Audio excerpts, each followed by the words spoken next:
Yesterday morning, I found out when I come back from my walk that my mom went to the hospital. I called her and she told me it's heart palpitations. She was having heart palpitations, but they took her BP and it's not worst case scenario, it's just a precaution. And they might do more tests on her just to be sure.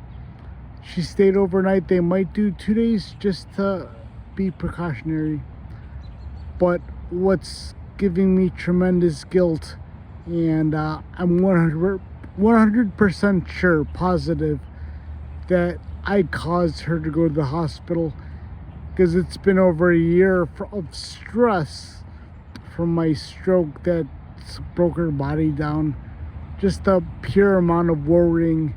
And now that I'm finally getting better, I'm nearing like 70% recovery.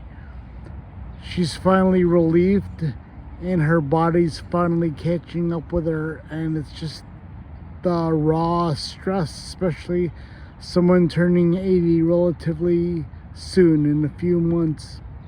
But that's why her own son caused her to go to the hospital, most likely just for the stress of seeing me recover from my stroke the past year. I remember when I first had my stroke, she'd stay in the hospital like 18-20 hours with me a day.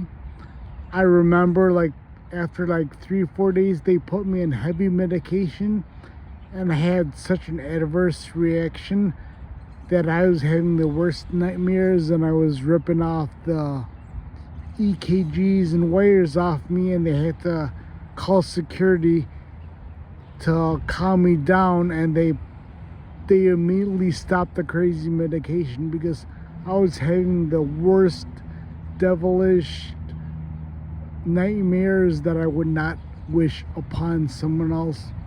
But that's what put my mom in the hospital.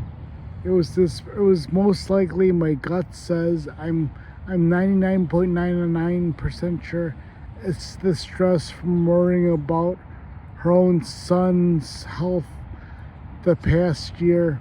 It's gotten better.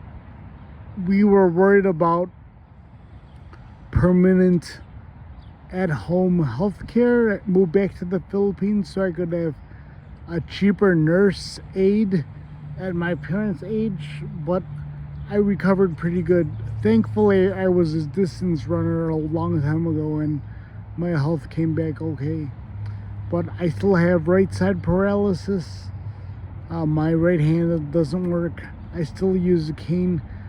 I try to get 10,000 steps a day. I don't always. I'm always on the bike, do calisthenics, etc. But that's what happens when you put work and money over health and you get a stroke, and then you ruin your mother's health. So take care of yourself. Health over money. If I could do it all over again. Even though I'm good with my money right now, I'm not Scrooge McDuck swimming in my money bin, but I'm okay. But I did it at the expense of my health. I was working like 60-hour weeks, 6 days a week at least, if not more. A lot of overtime no one wanted. But take care of yourself and have a great day. Have a great Friday. Thanks for being here.